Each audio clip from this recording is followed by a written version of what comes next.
5. Advice. The careers advisor taps the rubber tip of his pencil on his teeth. Rabbit twitches heavy glasses back up his nose. He glances down at the carefully completed sheaf of tests and questionnaires and reads the man's name from the front of the file. If I may summarize, the man nods. You are dissatisfied with your current employment, training as a company secretary for a brewery, despite the future promise of strong remuneration and, presumably, a good deal of free beer. A pause. Your academic record is... The advisor looks a little downcast. Begins again. You have few formal qualifications, but, brightening, are more than willing to commit to further study. The man fidgets. Nods again. You are a thorough, practical man, have a strong eye for detail, enjoy being outside. You list your hobbies as... The nose twitches. The glasses begin their slow descent. Hitchhiking, racket sports, and, glancing at the report, looking at buildings. The man nods a third time and waits, expectant. Ordinarily, I would recommend a trade. Hands-on, decent money, could become a skilled craftsman with time. The man pulls a face. But perhaps a little too working class for... My mother, says the man. Quite. Architecture? But you are already... He makes a rapid mental calculation. 29, and the training is... lengthy, arduous, and you may want to start a family. Another pause. The advisor settles himself. Have you considered building surveying? The man, who had begun to radiate gloom, looks up. You'd need a couple of half-decent A-levels, night school, that sort of thing, but it's a profession, letters after your name, plenty of crawling round lofts, keep you fit. Money's not great, but right up your street, I should say. Forgive the pun. The advisor taps his pencil on his teeth, pushes his glasses firmly up his nose with his forefinger, and draws the session to a close. 6. Things fall apart. The man enrolls at night school, gets 100% for effort and scrapes the 2 passes he needs to secure a place at a polytechnic in the town where his father had trained years before. His wife works nights at the local hospital, the older nurses regaling her in the small hours with stories of her late father-in-law's wildness, his hard-drinking professionalism mythologized by 1,000 late-night retellings. The man studies. His learning cumbersome and thorough. He buys a Reader's Digest manual and teaches himself decorating, carpentry, plumbing and electrics, renovating their house in the lengthy student holidays, the cricket commentary chuntering half-heard on the radio. When the house is finished, they start a family, have a girl, move south for the man's first job, and have a second child, a boy. The man embraces village life, running in fancy dress for the annual Plague Road plod, returning bruised from weekly judo lessons in the village hall. He takes a second job in a local pub to make ends meet, coming back after midnight 3 times a week, clothes and hair reeking of cigarette smoke. At one of his weekly judo sessions, he lands awkwardly after a heavy throw and breaks 2 ribs, wincing as he pulls pints, customers mistaking his scowl for unfriendliness. Celebrating the birth of his 3rd child, the man gets drunk, driving his car gently into a ditch from which he emerges grinning, unscathed. The pressures of work and a young family begin to take their toll, and his lifelong melancholia deepens into depression. His wife persuades him to visit the family doctor who, in the absence of effective therapies, recommends the church as cure. The man begins to attend local evangelical services drawn by the potent mix of contemporary music, rebellion against the religious establishment, and the offer of bottomless paternal love. One Sunday morning, arms awkwardly aloft, he experiences a moment of ecstatic revelation and converts to Christianity, his uncompromising atheism replaced by an unbending religiosity. The man's mother describes him as having turned over 2 leaves and mourns the change in her once vibrant, wayward son. The man's third child does not thrive as expected, her small head swollen with excess cranial fluid. A shunt is fitted, the tiny girl lying immobile, face down for 2 weeks as she recovers from surgery. And a long process of rehabilitation has begun. The man hears of a school by the sea that helps children with disabilities and finds a job nearby, staying with a vicar and his wife during the week and returning home at the weekend. But he is isolated by the distance from his family's fierce affections, has too much time to brood, toing and froing on the train. Despite his newfound faith, his depression worsens. One night, overwhelmed by a sense of his own worthlessness, he attempts suicide. The vicar's wife finds him in the bloodied bathwater, unconscious but still breathing, and calls for help, cradling the man's head clear of the water. The man returns home, bandaged wrists hidden beneath long sleeves. His boss visits, and he loses his job. His wife gathers herself, stretches their meagre funds and nurses the man back to health, placing each of the children on the bed in turn to play. After an hour or 2, they ignore the bandages and insist on back-to-back stories and rough and tumble. Slowly, the man relearns the depths of his family's affection, and the inner monologue that had so nearly overwhelmed him loses a little of its power. As the days pass, he gets stronger, and he and his wife have a much-needed argument, she venting weeks of frustration at their poverty, his selfishness, the hurt that she, apparently, was not worth living for. They eventually fall asleep, exhausted, back to back, an ocean of sheets and blankets between them. In the night, an exploratory foot touches a leg. A hand rests on an arm and then encircles a waist. A soft cheek buries in the crook of a still strong neck. The man's convalescence is over. The next morning he gets up with the kids, puts on his suit and tie, and sets about finding work, his wife tapping out his CV on the portable typewriter. He finds a job, a junior position with a lengthy commute, and with his returning strength, he finds new purpose as he lifts and carries and pushes his youngest child with inexhaustible patience.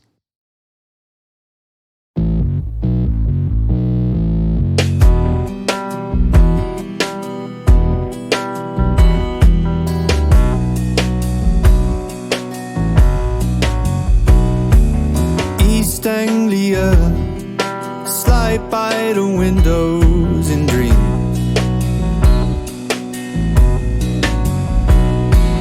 Leaving behind the chaos of young ones I sleep. My mind is made up, I am resolved.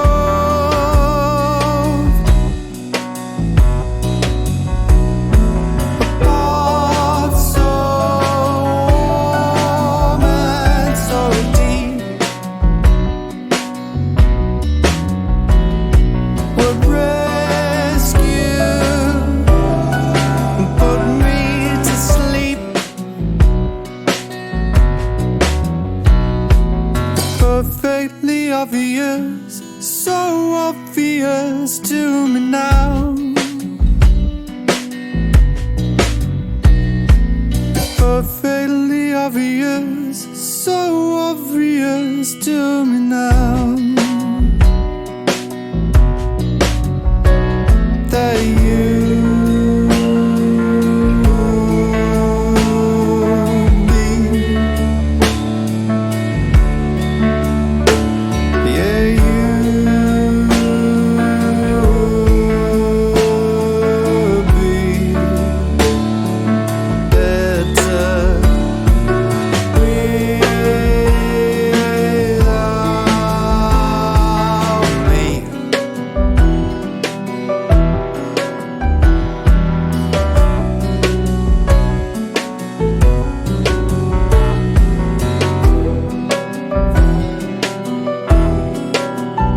Anglia, slide by the windows and dreams,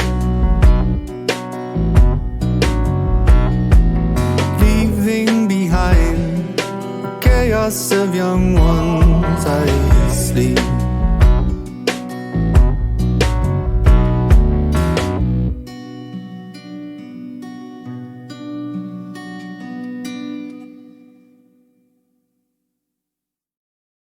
Seven. Survive the savage sea. The man is blown along into middle age. His wife teaches him to sail. He collects autobiographies of solo adventures at sea and takes his family on gentle holidays through inland waterways, wind buffeting his thinning hair, a child nestled into the man-sweat of his armpit, crooked between body and rudder. For every day of every year of his 5th decade, he rises early to study the Bible, a self-directed, fundamentalist education that eschews nuance and uncertainty in favour of the comfort of a rigid clarity that brooks no argument. Then, breakfast with the family, beginning with a prayer, Bible reading, and a song, his youngest daughter strumming along on her imaginary guitar. At work, he is a conscientious, marginal figure, neatly turned out in a suit the family can barely afford, a strong hand gripping the worn handle of his heavy leather briefcase.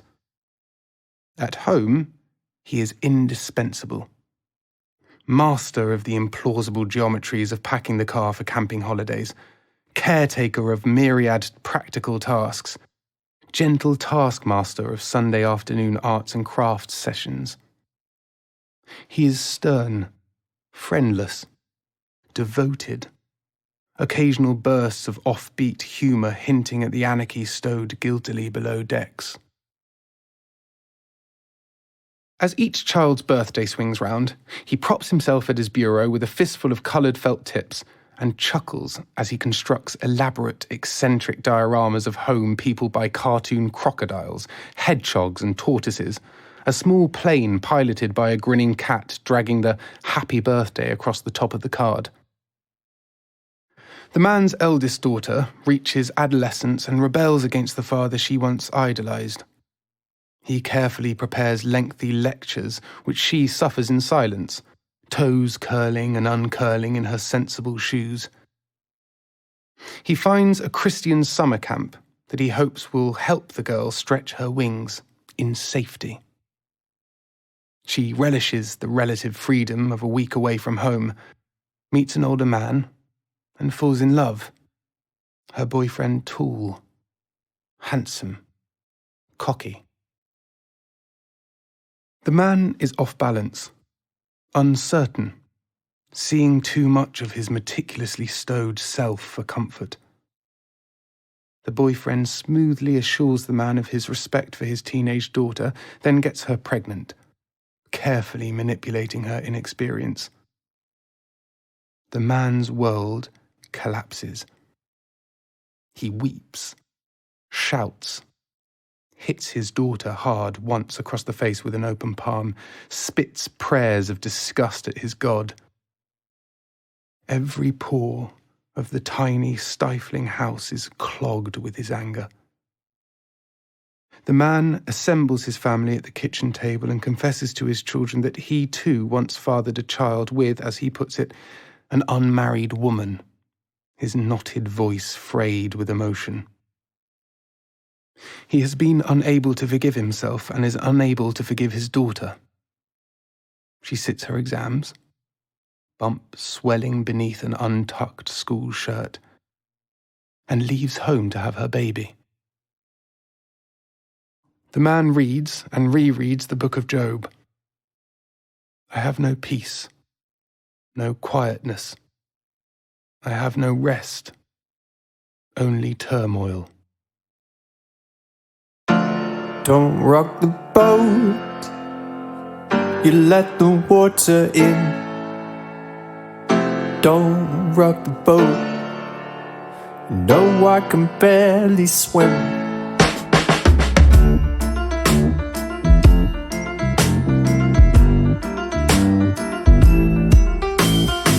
head is a boat that is barely afloat on the sea of our hopes we aspire to soothe and to glide into the smoothest of rides when chance and circumstance conspire. Don't rock the boat, you let the water in. Don't rock the boat, you know I can barely swim.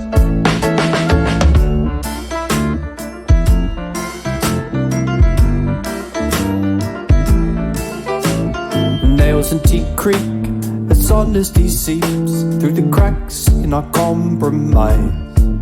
It would be easier, you said, to sail solo instead, but sometimes it's kind to lie. Don't rock the boat, you let the water in. Don't rock the boat, you know I can barely swim. Don't rock the boat, don't rock the boat, you let the water in. Don't rock the boat, you know I can barely swim. You place your feet on each side of the seat, and you rock the gleam in your eyes.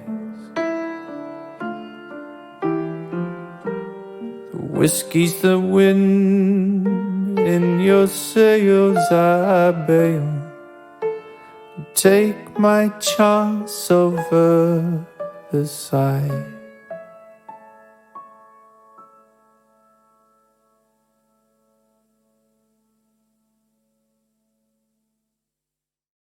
Eight. Book of Man. The man begins to write his own Book of Man. The heavily doodled title is surrounded by more sinister versions of the birthday card animals, a tall, thin toad with horns and a forked tail propped nonchalantly against the nippled double curve of the capital B, blocked in heavy blue biro. Brace yourself like a man, the man copies from his battered Bible, a sour grimace on his face, next to a lovingly rendered phallus dangling hugely, obscenely, from the nether regions of some cathartically awful man-beast. He copies text, annotates, riffs on the stupidity and allure of the Jobian Restoration, where a new family is magicked in to replace the first brood of sons and daughters slaughtered by the wind in Chapter 1. He starts a separate page where he lists the trials as they mount up, a felt-tipped middle digit raised in salutation. Daughter, pregnant underaged. Brain tumour diagnosed and removed. Left side of face partly paralysed. Daughter marries badly. Boss visits and man loses job again. Son loses faith. Daughter divorces. Son trades medical school for a hopeless career as a musician, in brackets idiot, circled and underlined. Another divorce. Son still single. It's a bitter, blasphemous brain dump of every heretical suppressed thought and emotion the man has ever had. An awful, funny, private scrawl to the hand that he's been dealt. The hand his children have dealt him, to his half-seen role in the years of unhappiness he and his family endure. And then, one cold winter day, when his wife is at work and the children have long since left home, he takes the stack of unbound printer paper outside, makes a furnace of the barbecue, and burns it, one page at a time. He squats, rests his head on the warm metal and cries. Loud enough for the neighbour's dog to hear and whine in sympathy. Loud enough for the village trees to rustle in empathy. Loud enough for the wind to blow a cooling breeze across his high forehead. Loud enough for his God to hear and say finally, "Enough is enough."